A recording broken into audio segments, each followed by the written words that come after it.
about Devin and what you've done with his memory and what he's brought to your career.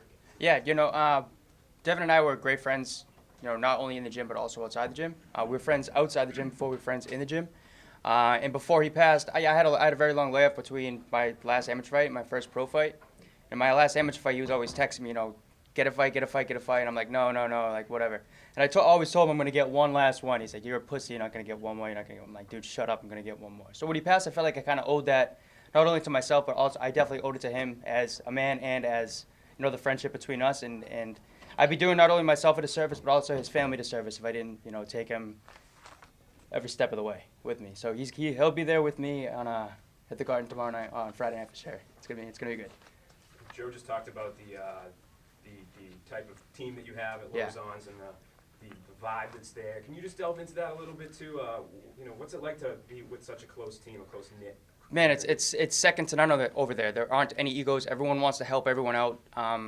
It's not a bigger dick contest over there. Everyone wants to train. Everyone wants to help each other out. Like Joe was saying, he'll take on the coach role. He'll take on the training partner role. He'll take on the friend role, the mentor role. Joe has been, open arms since I went into the gym.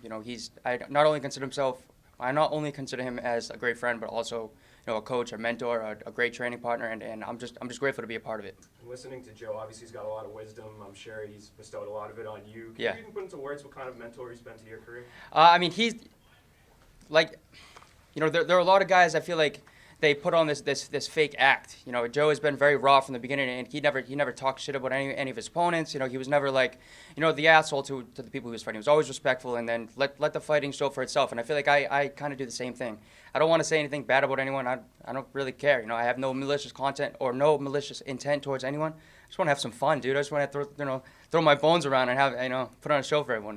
I'm looking forward to Friday night. Speaking of having fun, you train with Greg Rebello, one of the best trash talkers in the gym. He's out of his fucking mind. Yeah. Has that helped your game a little bit, just seeing some of the quick-witted comments he has? Do you find that helps you a little bit? Yeah, he's also a great friend, training partner, coach, all that stuff. But I think the big thing that he brings for me is that him and I are very alike with the personalities. We're both Portuguese assholes. That's all there is to it. And I feel like he kind of grounds me when obviously fight week and fight night, there are a lot of nerves going around, and I think he just gets me level-headed, and it's time to go. But he's definitely a piece of shit, that's for sure. He's really backed you, though. I know a lot of the coaches have, and Yeah. really sort of believed in you. How much did that help, ultimately with the results we saw in the cage, just having a team that really believed in your talent level? Yeah, I think the coaches believed in me more than I believed in myself, and that was huge. Obviously, Joe Lauzon said a lot of great things about me.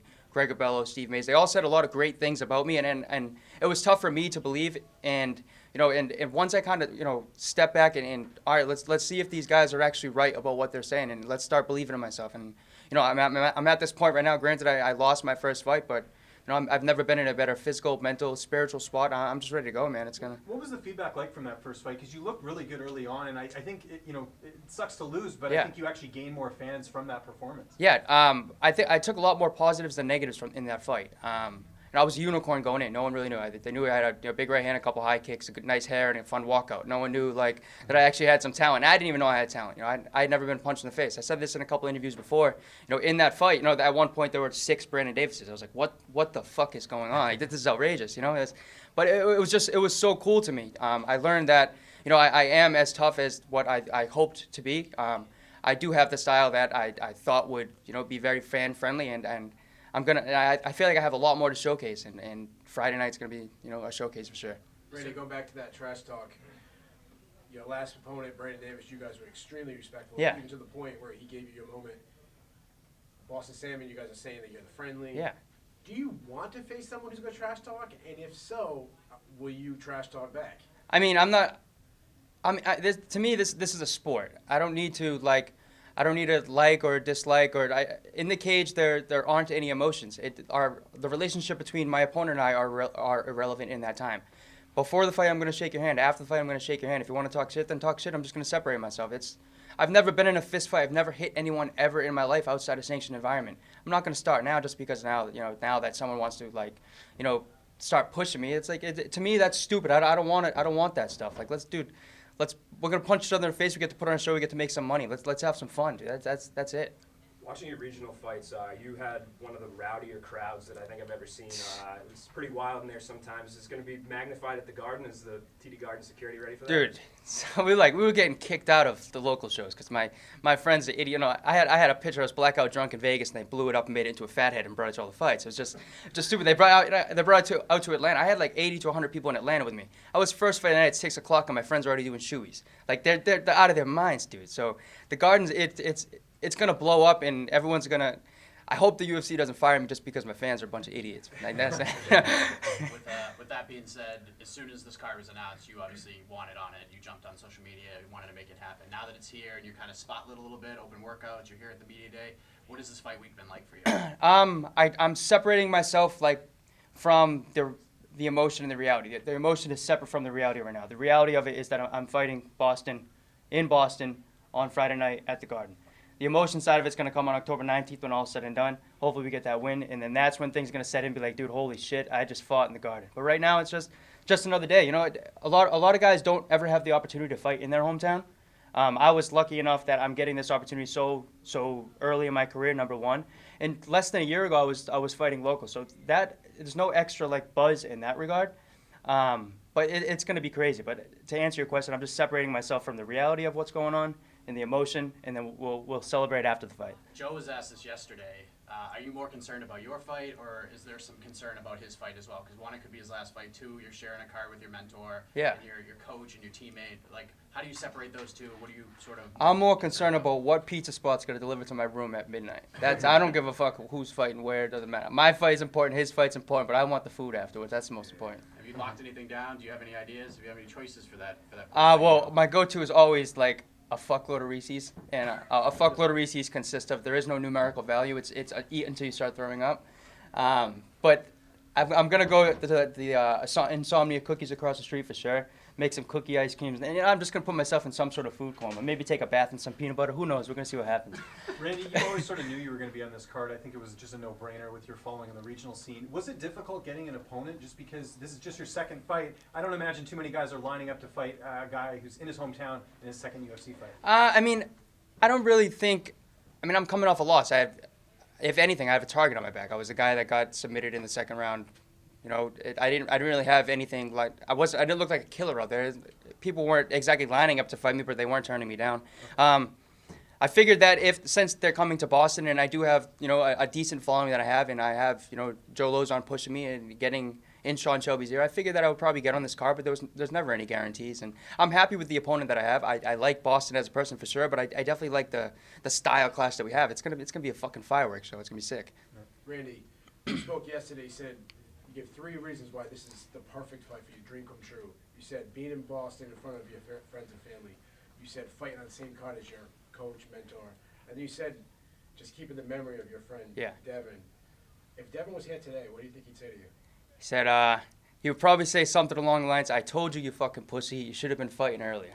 Or something along the lines of that. It would never be a congratulations or a good luck. It'd be like, you know, you should have sacked up earlier. Should have been a long time coming. But you know, I'm happy that it's gonna be something. You know, win or lose on Friday night, I'm gonna be happy. And I'm gonna be able to, you know, hold his picture with pride in the center of the Garden and look at his family. And, you know, we made it. We made it. Yeah, we spoke to Joe earlier about New England's been a long time since they've had a champion in the UFC. Other sports, Yeah. they win a championship all the time. The longest layoff between parades is like 6 months, which is outrageous. The last time a UFC champion was from New England, it was Tim Sylvia. Yeah. Do you think you're the next guy to do that? Who knows? I have a lot to prove. I think Calvin Cater's the next guy. I think Rob Font's the next guy. I think Joe Lauzon could be the next guy. Who knows? I could be the next guy. Who knows? There are a lot of great fighters coming from Boston, and a lot of fighters that aren't signed to the UFC yet. Who's to say? I have no idea who the next one is. I'm just here to put on a show. I'm just going to keep doing my job. You already predicted that you and Boston will win the fight of the night. Win for the night. Obviously, you're going to be going for submissions. You'll be going for knockouts. Yeah. Are you expecting it to go the distance? I'm expecting that we're both going to win $50,000 that night. Hey, I'm not expecting it. I'm not making any prediction either way. It's a fist fight. We're both going to go out there. We're going to try to punch each other's faces, and I'm going to try to kick his head off. He's going to try to kick my head off, and just enjoy the show. You got that 50 grand. What are you buying?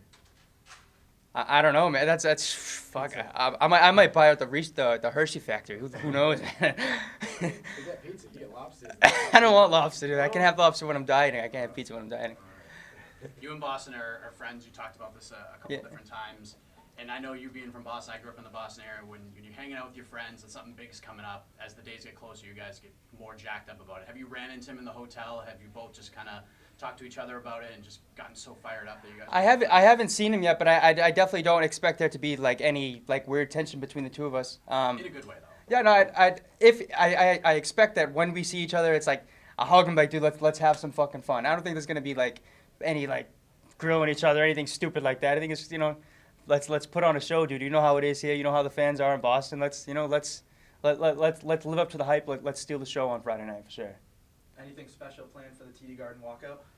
Round here, gonna do this to my hair a couple times, and I'm gonna sing that song around. It's gonna be crazy, man. It's gonna be good. You're from the Taunton area, Yeah. you got the New Bedford area, Fall River, that's such a huge Portuguese area. I mean, Portuguese are not really known for their fighting. Yeah. They're better at other sports. But that's such a small, in-sync community. Yeah. How much love do you get from those guys, and how many of those people are going to be there? So they call my so I'm from Taunton. They call it Tontigal because it's everyone's Portuguese there. Everyone's like DMing me like Portuguese emojis, and I want this Costa kid just because he's Portuguese, and like these Brazilian guys are hitting me up. It's pretty cool, and like, it's I don't speak fluent Portuguese, so I can't really claim like I can't wear the Portuguese flag or anything like that. But I'm gonna run with that. I'm the Portuguese scumbag from Taunton. I'm gonna keep running with that for sure. Thanks, Randy. Thanks, Randy. Thanks, guys. Thanks, Mike.